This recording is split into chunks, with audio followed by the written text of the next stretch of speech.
The Reformed have been very good about this. Great Reformed theologian Franciscus Junius distinguished between theology as God knows it and theology as we know it.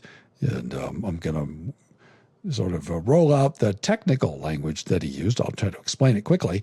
He distinguished between theology as God knows it and theology as we know it by describing the theology as God knows it as archetypal. And that's something that no creature, no mere creature can have. Not even, by the way, Christ in his human nature. I'll come back to that in a second. So no creature can have archetypal knowledge. So if you can know it, it's not archetypal. Right? That's what that means. That archetypal knowledge belongs only to God. Human beings, he said, Junius said, and he's drawing on lots of Protestant theologians, drawing on Calvin's language and on some medieval theologians.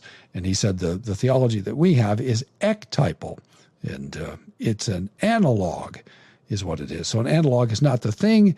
It's a copy of the thing, and it's accommodated, Calvin said, to our finitude.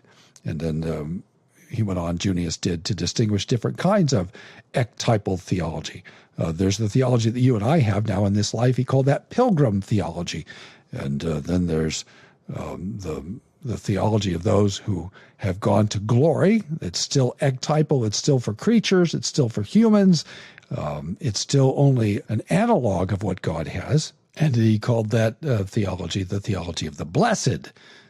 So that's a slightly more elevated version of ectypal theology, but still ectypal, still analogical. We could never know what God knows the way he knows it.